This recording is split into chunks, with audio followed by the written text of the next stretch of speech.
આજે પ્રકટીકરણના અભ્યાસનો 57મો એપિસોડ અને 5મી ઓગસ્ટ 2026 અને બુધવારનો આ દિવસ પ્રભુએ આપણા જીવનોમાં બતાવ્યો. પ્રભુનો આભાર માનીએ છીએ. ગઈકાલે જે પ્રશ્ન પૂછવામાં આવેલો, 7મું રણશીંગડું વગાડતા કોણે દંડવત પ્રણામ કર્યા, અને આપ સર્વે જે જવાબ આપ્યો છે સાચો જવાબ, 24 વડીલોએ દંડવત પ્રણામ કર્યા. ખરેખર પ્રભુનો આભાર માનીએ છીએ. આજે આપણે 11મો અધ્યાય અને 19મી કલમ, 11મો અધ્યાય ને 19મી કલમ, ત્યાં લખ્યું છે, ત્યાર પછી આકાશમાંનું દેવનું મંદિર ઉઘાડવામાં આવ્યું અને તેના મંદિરમાં તેના કરારનો કોષ જોવામાં આવ્યો, અને વીજળીઓ, વાણીઓ, ગર્જનાઓ તથા ધરતીકંપ થયા અને પુષ્કળ કરા પડ્યા. આ પ્રભુનું વચન. હવે અહીં આગળ યોહાન કહે છે, ત્યાર પછી આકાશમાંનું દેવનું મંદિર. યોહાને શરૂઆતમાં જોયું, સ્વર્ગમાં સ્તુતિ આરાધના કરતા હતા અને મંદિરની પ્રતિછાયા જે બતાવવામાં આવી, અને યોહાને જોયું તો આકાશમાંના દેવનું મંદિર ઉઘાડવામાં આવ્યું. હવે એક બાબત અહીંયા જણાવવી જોઈએ કે સ્વર્ગમાં જે મંદિરનો ઉલ્લેખ પ્રકટીકરણમાં કરવામાં આવે છે, ત્યારે એ પૃથ્વી પરના જેવું મંદિર, એવું મંદિર નહીં. સુલેમાન મંદિરે બાંધેલું એવું હાથે બનાવેલું મંદિર નહીં, પણ અહીં આગળ સ્વર્ગમાં ઈશ્વરનું મંદિર એટલે ઈશ્વરની હાજરી, ઈશ્વરના લોકો, જે મંડળી ઉચકી લેવામાં આવી છે, મંડળી છે, જે 4 પ્રાણીઓ છે, જે સ્તુતિ આરાધનાને સંગત કરે છે, એ ઈશ્વરની સંગત ને ઈશ્વરની હાજરી, એનો અર્થ એવો સમજવાનો હોય છે.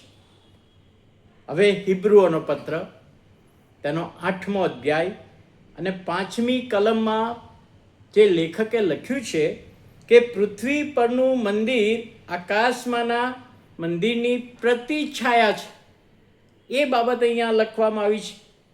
હવે યોહાન લખે છે કે મંદિરમાં, જે ઉઘાડેલું મંદિર સ્વર્ગમાં મેં જોયું, અને એમાં કરાર કોષ જોવામાં આવ્યો, દેવનો કરાર કોષ જોવામાં આવ્યો. હવે કરાર કોષ સંબંધી જો આપણે જોઈએ, અરણ્યમાં મૂસાને યહોવાએ આજ્ઞા કરી કે તું મુલાકાત મંડપ તો ત્યાં બનાવ્યો છે, પરંતુ કરાર કોષ એ તું બનાવ.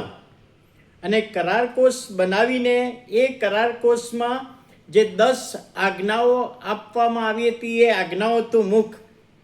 નિર્ગમનનું પુસ્તક 25મો અધ્યાય 10 થી 22 કલમ તમે વાંચશો તો આ બાબત ત્યાં જોવા મળે છે. હવે જ્યારે કરાર કોષ બનાવવાનો થયો, ત્યારે યહોવાએ સ્પેશિયલ કહ્યું કે 52ના લાકડાનો બનાવવાનો છે. એનું માપ આપ્યું, 4 દાંડા બનાવવાના, 4 કડા મૂકવાના, અને એ બધી બાબત, એટલે 52ના લાકડાનો આ કરાર કોષ બનાવવામાં આવ્યો હતો. અને જ્યારે સુલેમાન રાજાએ 960માં જે યરુશલેમનું પહેલું જે મંદિર બનાવે છે, એ મંદિરમાં આ કરાર કોષ મૂકવામાં આવેલો. હવે ત્યાં 10 આજ્ઞાઓ મૂકવામાં આવી છે, શિલાપાટીઓ.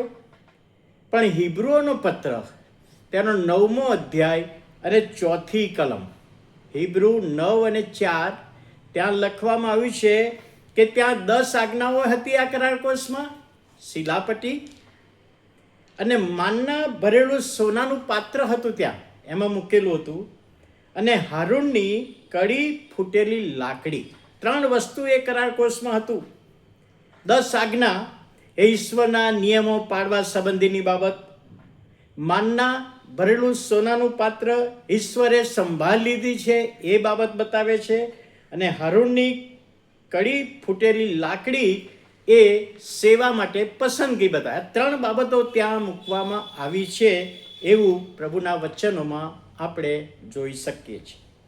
હવે જ્યારે એનો ઇતિહાસ જોઈએ કરાર કોષનો, તો યર્દન નદીમાંથી પસાર થવાનું હતું ત્યારે યહોશવા 3 અધ્યાય 13-17 એ લખેલું છે કે યાજકો જે ઉચકીને ચાલતા હતા અને એમના પગ પાણીમાં પડ્યા અને પાણીના 2 ભાગ થઈ ગયા, રસ્તો થઈ ગયો એ કરાર કોષના કારણે.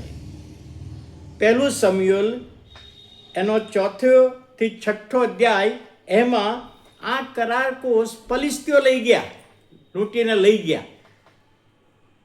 2 શમૂએલ 6 અધ્યાયથી આગળ લખ્યું છે કે દાઉદ ફલિસ્તીઓના હાથમાંથી એ કરાર કોષ પાછો લાવ્યો દાઉદ.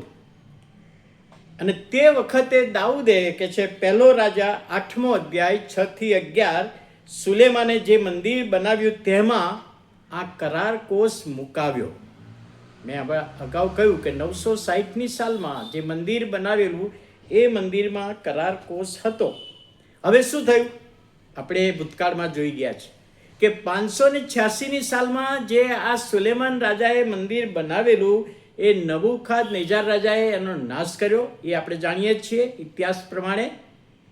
અને એમાં જે પાત્રો સોનાના હતા એ પણ લૂંટીને લઈ ગયેલો, એ પણ જાણીએ છીએ. અને આ મંદિરમાં જે કરાર કોષ હતો એ દિવસથી ગુમ થયો છે. 586ના સાલથી સુલેમાન રાજાનું બનાવેલું મંદિર જ્યારે નબૂખદે તોડ્યું ત્યારે સોનાના પાત્રો લઈ ગયો, પણ આ કરાર કોષ હતો એ દિવસથી ગુમ છે. અને યહૂદીઓ ત્યારથી એ કરાર કોષ શોધે છે, પરંતુ કોઈ ઠેકાણું નથી ને મળતો નથી એવું યહૂદીઓ અત્યારે વિચારે છે. એની પાછળ યહૂદીઓ એમ કે છે કે યહોવાએ અમને મૂકી દીધા છે, કરાર કોષ મળતો નથી, એનો અર્થ કે યહોવાએ અમને મૂકી દીધા છે. હવે યહૂદીઓ એવું માને છે. હવે કરાર કોષ અત્યારે આજની તારીખમાં ક્યાં છે એ કોઈને ખબર નથી, પણ કેટલીક માન્યતાઓ છે. પહેલી માન્યતા, યર્મિયાએ આ કરાર કોષ છુપાવ્યો છે એવું કેટલાક અભ્યાસીઓ, મક્કાબીઓના પુસ્તકમાં લખ્યું છે. નેબો પર્વતની કોઈ ગુફામાં યર્મિયાએ સંતાડી દીધો છે એવી એક માન્યતા છે. બીજી માન્યતા ઇથોપિયામાં છે. ઇથોપિયાના એક church of our lady Mary of Zion એ ચર્ચમાં છે. અને આ માન્યતા પ્રમાણે બહુ વર્ષો પહેલાં મેં કોઈક જગ્યાએ લેખ વાંચેલો, અને એ લેખમાં ફોટો મૂકેલો આ ચર્ચની આગળ, અને ચારેય બાજુ પોલીસનો પહેરો હતો, સૈનિકો હતા, બંદૂક લઈને ઊભા છે, અને કોઈ ત્યાં જઈ શકે નહીં, કોઈ તપાસ કરી ના શકે એવો લેખ મેં વાંચેલો. નબૂખદ જ્યારે બાબેલ કે છે લઈ ગયો છે, કેટલાક એવું વિચારે છે કે નબૂખદ જ્યારે સોનાના પાત્રો લઈ ગયો તો એ વખતે કરાર કોષ પણ લઈ ગયો છે. એ બાબત કેટલાક એવું માને છે. અને કેટલાક યહૂદીઓ માને છે કે યરૂશાલેમના મંદિરના પર્વતની નીચે છે. સુલેમાન રાજાએ જે પર્વત બનાવ્યું ત્યાં નીચે, પર્વતની નીચે મૂકવામાં આવે છે. આ જુદી જુદી માન્યતાઓ છે, એમાં સત્ય શું છે ખબર નથી. અને આ એક પણ માન્યતાને બાઇબલની એક પણ કલમ સપોર્ટ કરતી નથી અથવા સમર્થન આપતી નથી. બાઇબલ સમર્થન આપતું નથી આ માન્યતાઓને. પરંતુ પ્રભુના વચનોમાં પ્રભુનું વચન બતાવે છે એ કરાર કોષ આટલા વર્ષોથી ગુમ છે, કોઈ જાણતું નથી, કોઈને ખબર નથી. અને યોહાન કહે છે મેં દેવના મંદિરમાં કરાર કોષ જોયો. ક્યારે? એ 7 વર્ષના સમયની વાત છે. 7 વર્ષ જ્યારે શરૂ થશે અને એમાં યોહાન કહે છે એ કરાર કોષ મેં જોયો, જે વર્ષોથી શોધી રહ્યા છે, ક્યાં છે ખબર નથી. પણ અહીંયા કહે છે કે યહોવાના મંદિરમાં મેં કરાર કોષ જોયો એવું યોહાન અહીંયા 11મો અધ્યાય 19મી કલમમાં લખે છે અને કહે છે તે વખતે વીજળીઓ થઈ, વાણીઓ થઈ, ગર્જનાઓ થઈ, ધરતીકંપ થયા અને કરા પડ્યા. આ જ્યારે ખબર પડી કે અહીંયા કરાર કોષ અહીંયા છે, ત્યારે યહૂદીઓને કહેવા માગે છે આ વચન દ્વારા કે મેં તમને મૂકી દીધા નથી, હું તમારી સંભાળ લઉં છું, તમારી કાળજી લઉં છું. અને આગળના એપિસોડમાં આપણે જોવાના છે કે ઈશ્વર ઇસરાયેલી પ્રજાની, યહૂદી પ્રજાની કેટલી મોટી કાળજી લે છે એ બાબત જોવાના છે. એટલે અહીં આગળ એ પ્રતીક તરીકે છે કે ઈશ્વરની હાજરી છે અને ઈશ્વર યહૂદી પ્રજાને, પોતાના લોકને ભૂલી ગયા નથી. એ આ કલમનો સારાંશ છે. તો વાલા ભાઈઓ અને બહેનો, આ વચનો સમજવામાં પ્રભુ આપણી સહાય કરે. કરાર કોષ, આજનો પ્રશ્ન, મૂસાએ અરણ્યમાં ઈશ્વરના કહેવાથી બનાવ્યો ત્યારે કયા લાકડાનો ઉપયોગ કરેલો?